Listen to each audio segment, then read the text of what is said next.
we've already validated and normalized the prevalence of some of these thoughts. But when we speak about like the psychology of it and the normalcy of it, there is a huge stat we have, right? Yeah. So like in one survey, 93% of participants reported having at least one intrusive thought over 3 months. I mean, that's like everyone. Basically everyone. Right? Yeah. 93% is huge.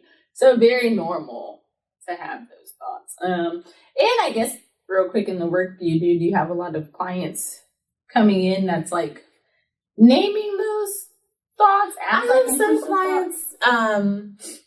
I feel like I have some clients that do name them as such, and some of it may be because the terminology is like out there in the world, and so maybe they're just aware because they know they have a term to describe it, and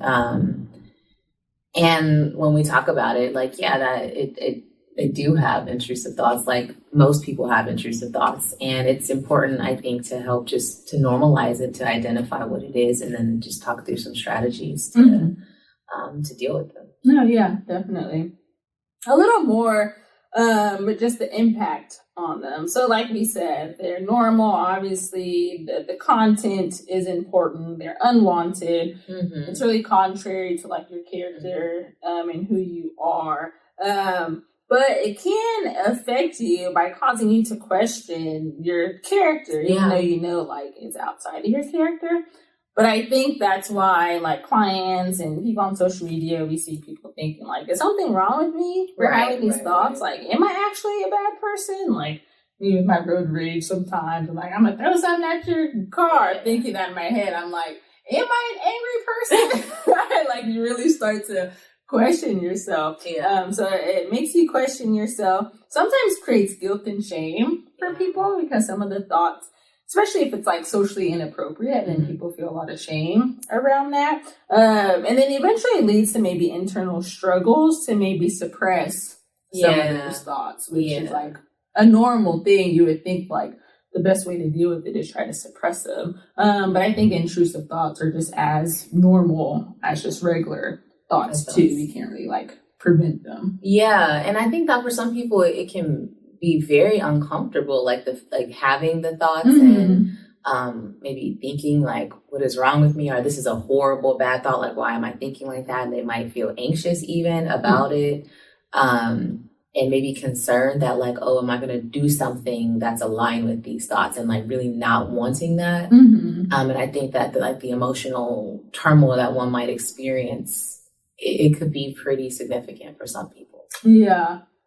It brings up a question. I don't know if we really have the answer, but I mean, most intrusive thoughts, I don't know the stat, but it is just like a thought. And I'll talk about impulses in a little bit, where impulses are actually different. But I guess what made me think of that, you just mentioned like the intrusive thoughts. Some people are worried that will I act on this? And so any thoughts, again, we don't know for sure, but any thoughts on like, do you think if it's an intrusive thought, like someone could act on it? Maybe not the drastic stuff like jumping off the balcony that I have, but if I'm upset and someone's gonna pull up to me, I'm gonna throw something out. So like, do you think I would even be capable? Do you think people are even capable of that? Is it like this dark part of them that maybe is hidden? Yeah. I mean, my general thoughts are that any human is capable of just about anything, in my opinion, if put under the right set of circumstances and situations. But I think most people aren't in these dire situations that might bring out something extreme. So I don't think that most people generally act on our intrusive thoughts, or else we would be there'd be a lot of stuff happening in this world. Because we've just talked about how many intrusive kind of thoughts that we have on a normal basis. So, I also think one thing I want to distinguish also another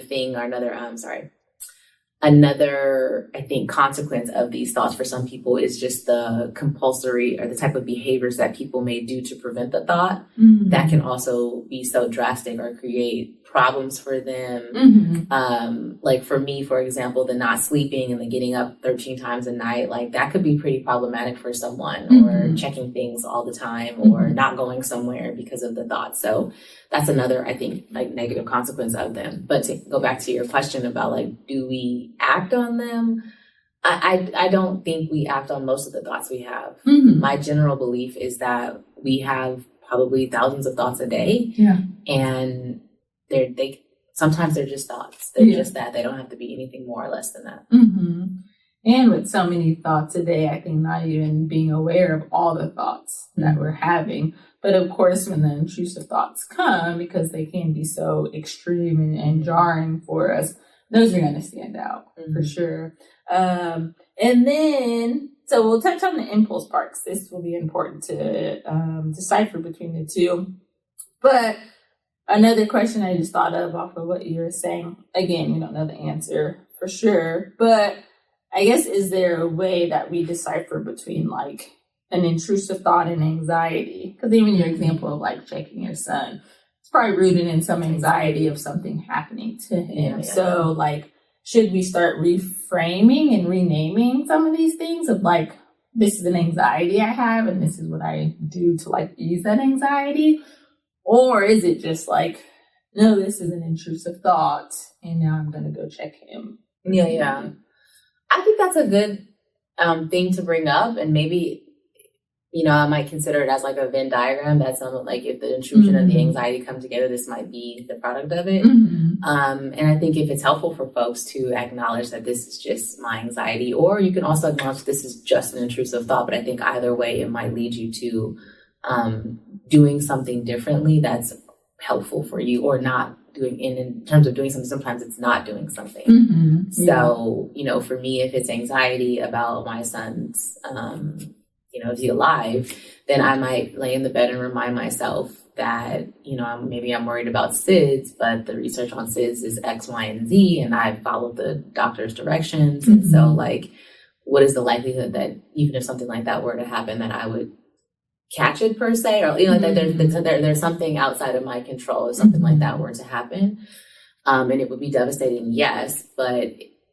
it's probably not in my control if that were to happen. The things that are in my control, his sleeping environment, I've done what I needed to do to make sure that he's safe, he's fed, the temperature is fine, and I have these thoughts every night, and every night he's okay. Yeah.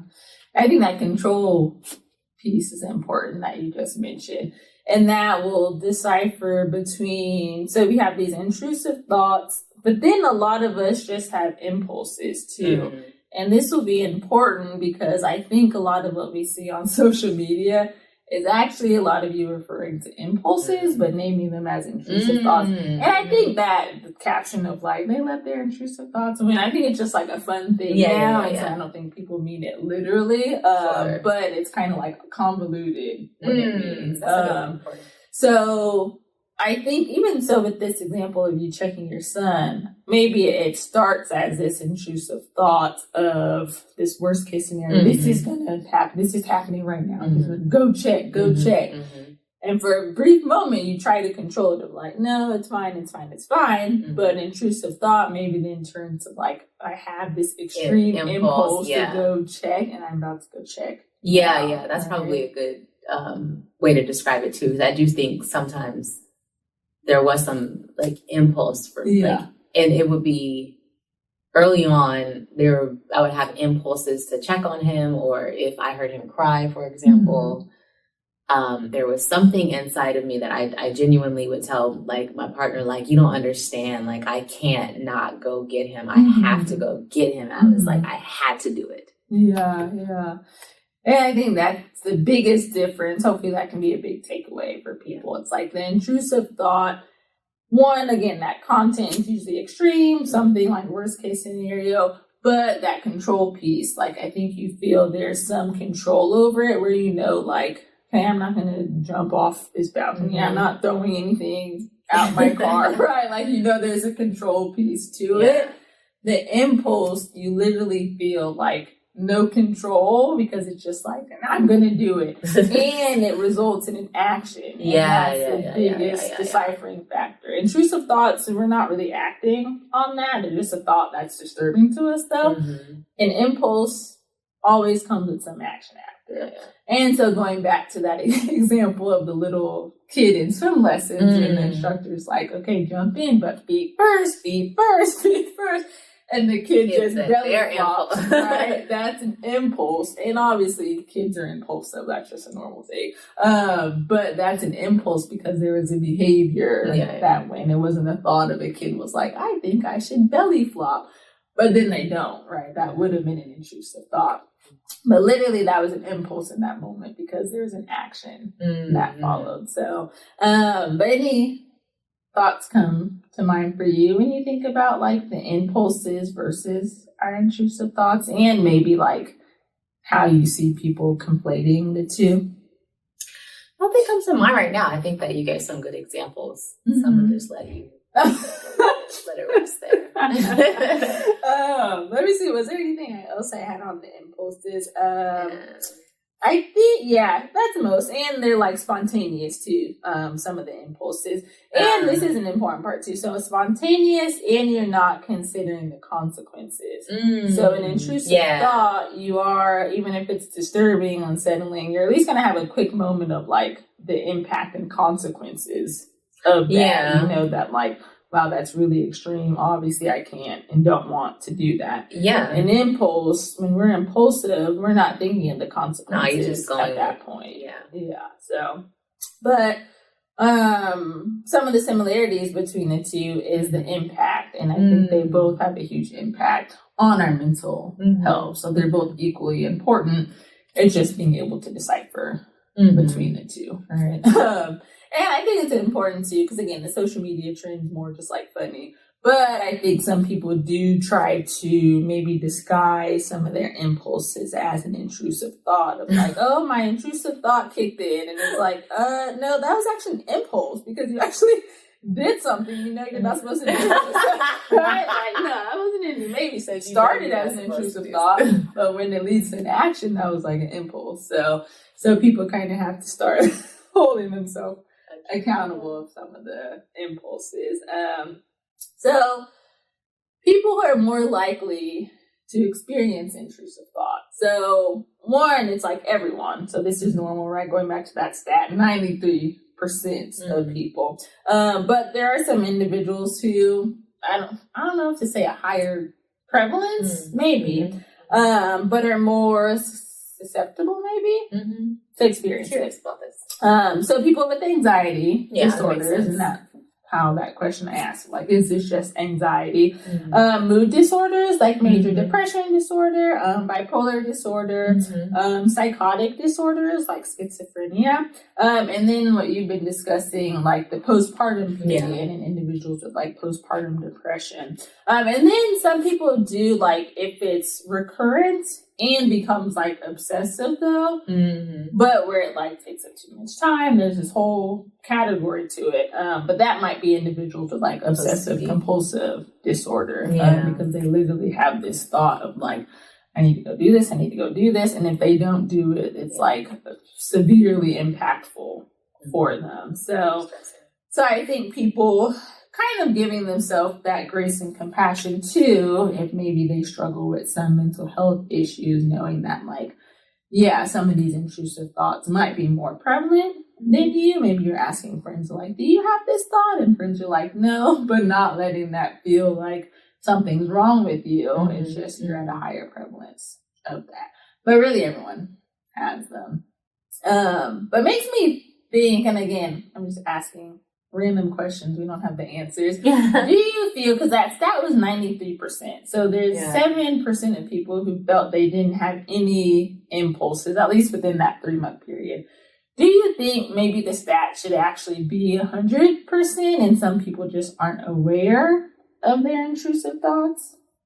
I don't know. You know, I mean, I don't know. I would. It's hard for me to believe that no one in their entire life has, never had an intrusive thought, but, they're human variation. Yes. I'm trying to think but perhaps in a 3-month time period, someone may not really have them, or maybe they just don't identify them. And so I guess if you don't identify it as such, then maybe it's not intrusive for you. Yeah, that's true. And you would think, again, if we're really honing in on the true definition of it, of like the content of it is extreme, yeah, you would think people would know if they're having that type of thought or not. So I don't know. Yeah, that's interesting. To kind of wrap that up, they can be frightening for some people. They can be like scary. But just allowing them to like be there, and they might disappear or at least decrease maybe over time, right? But it's not a bad thing. We don't have to push them away. Sometimes they'll come back, and that's okay. But like nothing's wrong with you for having them. But kind of having to assess like, okay, what's appropriate? What should I do? What shouldn't I do? And when maybe should I like seek help or see that like, okay, maybe it's a little more extreme. Thanks for tapping in to All Things Authentic. Make sure you subscribe to the channel. For full episodes, find All Things Authentic on your favorite podcast listening platform.